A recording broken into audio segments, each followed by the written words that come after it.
Hello everybody and welcome to the Cyclical Investors Club YouTube channel. My name is Corey Kramer. Today I'm going to be taking a look at Palantir Technology stock. This one came in by request down in the comment section of one of my other videos. If you have a request you'd like me to take a look at on the channel, just put it down in the comments. I will get the ticker on the whiteboard behind me and eventually I will make a video for you. If it's a stock that's in S&P 500 like Palantir is, I post those on YouTube for free. The rest I post over on Patreon at the $5 per month tier level. I also have a $25 a month tier level over on Patreon where you can get a stock pick of the week.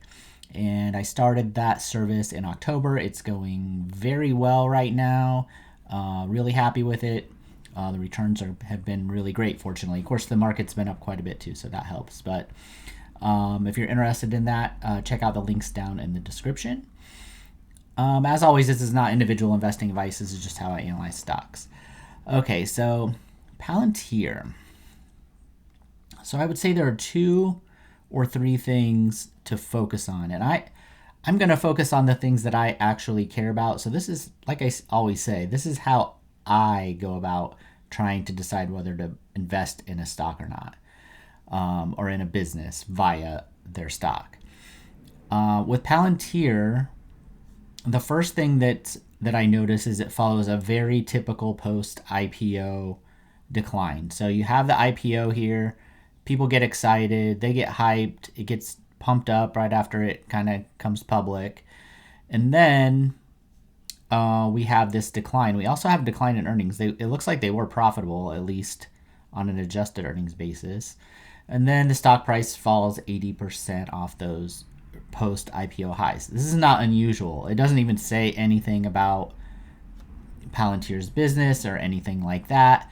Typically, these type of stocks go public during booms, during periods that are higher growth periods. If they do happen to be cyclical, they basically go public when things look the best because insiders that have been invested in this business for a long time, somebody told me that it's like 20 years old. This has been private for a long time and people have been waiting a long time to cash out, basically, the early investors. And so this kind of gives an opportunity to do that. So sometimes, stocks don't fall immediately after their IPO or SPAC. I don't know, maybe these guys did a SPAC or direct listing. I forget exactly, but they went public this time. But this was right at the peak, really, of that boom, of the IPO, SPAC, meme, everything boom, where people just wanted any kind of story stock that they could kind of get their hands on. So that's a good time to go public. It's not a good time for the public to be buying these stocks usually. Almost all the time. There are a few exceptions. You're going to get a better time to buy within about 2 years, which in 2 or 3 is usually what I think. My personal line is the 2-year mark. So I actually was looking at Palantir right here, right before it jumped higher, but when the price rose like 100% in like 2 months or something like that. So by the time the momentum metrics looked pretty good, then the valuation just didn't look very good down here. So, but there's a chance I would have bought this one if the timing would have worked out a little bit better, if it would have stayed, kind of had a slower rise basically off the bottom than it did. So I have been watching this one for a while and I don't own it. But I do try to buy stocks like this, if I think they're going to be good long-term values. Now, so that's the first thing. So this is kind of normal, but not the time when I invest. I would consider investing this starting about 2002.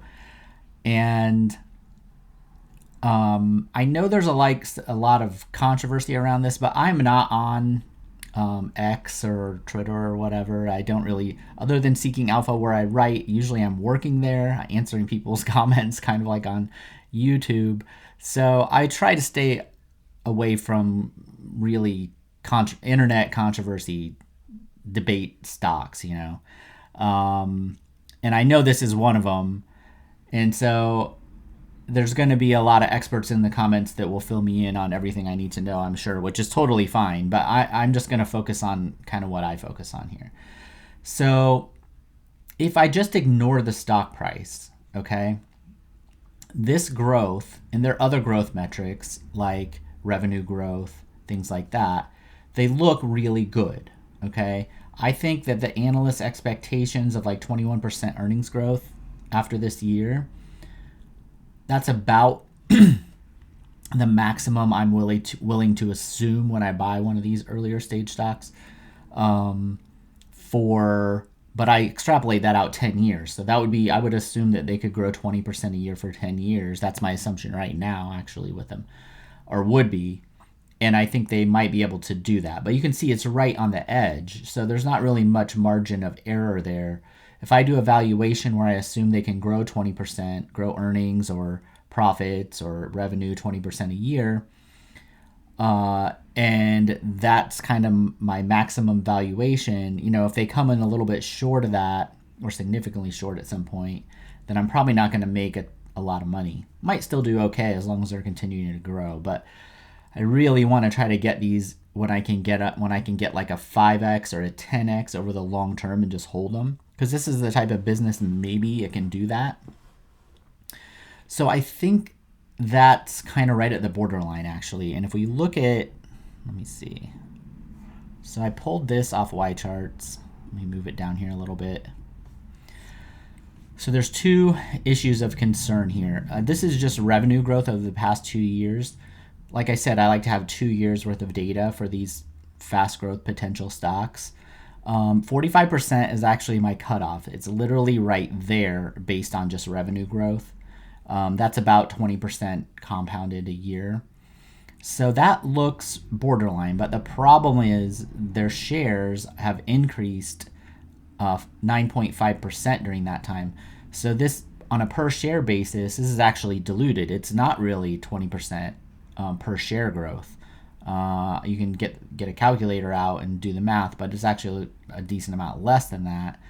And it doesn't look like these share issuances are slowing down. So you're losing, you're being diluted, call it 4.5% to 5% a year as a shareholder. And that's going to amplify any negative down. That's why when earnings fall, if they were to slow or fall a little bit, this could just get totally hammered, because they're probably not going to stop issuing this amount of shares. It doesn't look like it anyway. I like to see the evidence. So I would rather see this down at like 3. I mean, none is great, but I mean, realistically, most growth companies that have IPO'd in the past 3, 4, 5 years, they're probably going to be issuing some new shares.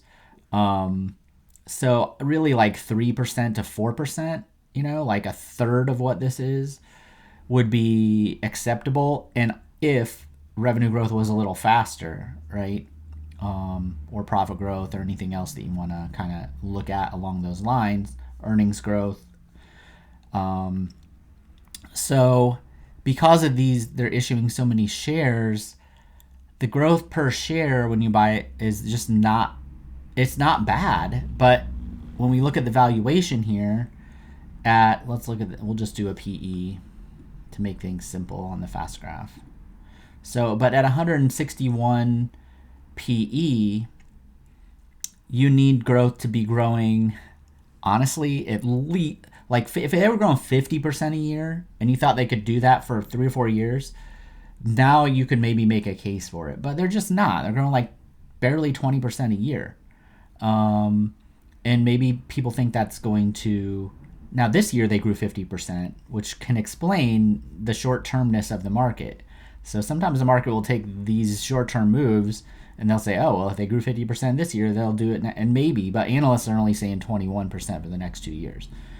I honestly don't know, but I max out my assumptions at 20%. So it doesn't matter to me what they end up doing, because I want to make a lot of money.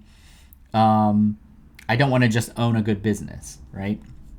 So to me, like if we look this, let's just look out 2 years and assume analysts are right at like 20%. So that's a PE of 19. Let's go to a forecaster. See if I can do this. So this one is so big you can't even see these other ones. What I want is like a 30. Yeah, like something in the 30s. 33. That'll be perfect. So let's see what we're at here. So this is, we take these 2 years worth of growth, which is a good way to think, a little over 2 years and of earnings growth. So that's maybe like, we'll call it like 50% earnings growth or something. And then we attach a 33 PE. This would be a fair deal. Like this is where I would consider like buying potentially. That's $18.41 a share. So you needed this to fall by like 2/3 to get down to kind of a price that I would consider buying it. Preferably if the share dilution was less. So it's not that I'm against the business. I think it could do really well long term. It's just the market's so bullish on it right now that it would be an avoid for me. Now I will say, if I was an early buyer of this, let's say I did buy it. Open my, where do I want to go? This always messes me up. Okay, historical. Let's say I did buy it when I was kind of looking at it right here, and I got lucky, and then before this big thing, so I bought it. We'll call it $10 a share, somewhere down here. If I did that and the price rocketed up like this, and I thought the business was going to be fine long term, there's two things that a person could do. My strategy is just to hold and not do anything, unless I thought the business was cyclical or could be somewhat cyclical, and then I might sell half of it here and just hold the other half forever or until things actually think they would get bad. I don't know enough about this business to know whether they're cyclical or not. This earnings decline could just be because they went public when things were like really great for them, and they had, that's kind of normal. So I would normally look at historical earnings, and this could be, because of cyclicality. I'm not totally convinced that that's the case though for them. So that's something to think about. But yeah, if you bought the stock somewhere down in here, like under $20 a share or something, I would probably just keep holding it and hold it for a long time. And you got it at now it doesn't mean this stock could fall 50% in like a day. But over the long term, there is a base of earnings down here somewhere and we don't know. Maybe earnings will grow to 50% next year. I own stocks like this, and you have a surprise year, and now that whole base of valuation has moved up higher. So if you already owned it at a decent price before this gigantic explosion to the upside, I wouldn't necessarily sell. I definitely wouldn't sell all of this one, I don't think. If I owned it, maybe half. If you were a little worried that it's just kind of a totally crazy valuation, or it's cyclical, or whatever. If you've already, kind of doubled your money, and then just let the rest run for the next 5-10 years and just don't even look at it. I mean, that's probably what I would do. Okay, hopefully you found this useful. It's a little bit different analysis than some of my other ones where I have more like actual numbers to look at. But hopefully I anchored it a little bit with some real numbers. And that's 20% earnings growth is hard to do for every year for a decade, or on average for a decade. And at that rate, that 33 PE, 30 PE range, you can make money. You can do well if you buy at that valuation, but it's hard to do well when you pay 160 PE. So yeah, I wouldn't be chasing this one. All right, hopefully you found this useful. If you did, hit the like and subscribe buttons, and check out the Patreon links. I have a free tier there too, where I post all these videos if you don't want to rely on the YouTube algorithm to find my work. And I will see everybody later.